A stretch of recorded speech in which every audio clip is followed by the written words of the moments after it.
नाज़रीन, बदीन ज़िले जी वॾी आबादी रखंदड़ ॻोठ हयात ख़ासकेली मुकमल ॿुॾी वियो।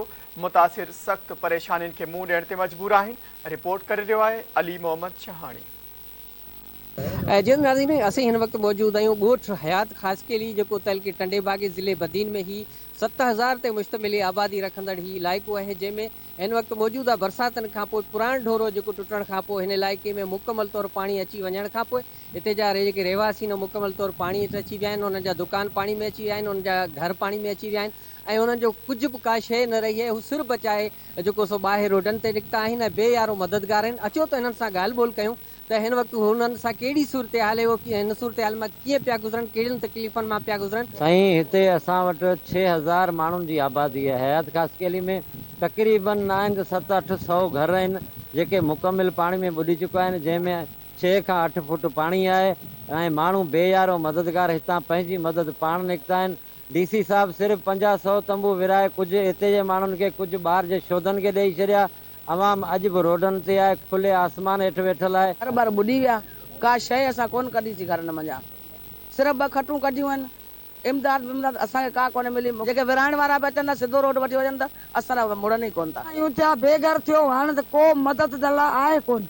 जे अचे पई मथां सरकार जे तरफ़ खां त को असांखे मदद कोन्हे।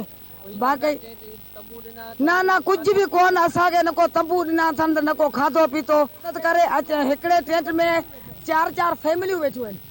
को टेंट न आहे, ना तो को सहूलियत का खाधे जी ना पीते जी, ना असांजे ॿारनि जी बीमारी जो को डॉक्टर न दवा। खट ते वेठी ठीक भी कोन्हे। 2 पुट मुंहिंजा जवान मरी विया, इसी टाइम थी धीउ मरी वई। धीअनि जी शादी थियण जो सामान मूं वटि पियो, उहो हिते मुंहिंजो जुड़ी वियो। ऐं ग़रीब तमामु फुटी वई आहियां। मूं ग़रीब वज़ीर आला खे अर्ज़ु थी कयां, मूं ग़रीब सां मदद करियो। टपर के रोड मथे पिया आहिनि, हाणे असीं छा करियूं, किथां वञूं। पाणी बि असांखे कोन था ॾियनि, पीअण लाइ ॾियनि था, असांखे कुझु बि कोन ॾींदा आहिनि। मुंहिंजा टपर बि हथ ॾिसी रोड ते पिया आहिनि, कुझु बि कोन असांखे। तव्हां ॿुधायो हिते की ख़ासि सूरत हाल आहे? सभु सूरत हाल ई आहे, तव्हांजा घर ॿुॾी विया, लुड़ी विया, असां का बि शइ कढी कोन्हे। बाक़ी सिर खणी निकिता आहियूं। असांखे न को खाइण पीअण लाइ, न को राशन पाणी, न के टेट न असीं खुले आसमान जे हेठि वेठा आहियूं। अॼु ताईं को कामोरो न वॾेरो असां वटि केरु पुछण जे लाइ कोन आयो।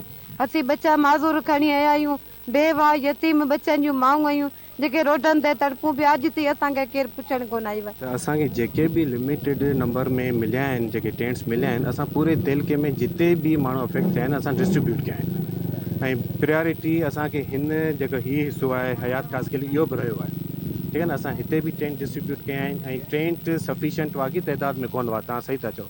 पोइ उनखे असां ओवरकम करण जे लाइ, मसइले खे हल करण जे लाइ असां हिते कैंप साइटूं ठाहियूं आहिनि। नज़र अवां हयात ख़ासकेली में रहंदड़ जेके हिते रहवासी हुआ, जेके बरसाति मुतासिर हुआ, उन्हनि चवणु आहे त असांजा 250 खां वधीक दुकान पाणी हेठि अची वञण जे करे उन्हनि में का शइ न रही आहे। घर बि जेके पाणी हेठि अची विया आहिनि। ज़िले इंतिज़ामिया तरफ़ां चंद जेके आहिनि से टेंट ॾिना विया आहिनि, उहे बि जेके आहिनि से जेको मनपसंद माण्हुनि खे ॾिना विया आहिनि। जॾहिं ते संदन इहो बि चवणु आहे त हू जेको मच्छरदानियूं हणी या प्लास्टिक जो थैलियूं हणी ऐं जेको आहे सो हथ जूं जेके आहिनि उहो झुगियूं ठाहे ऐं उन में हू रिहाइश पज़ीर आहिनि।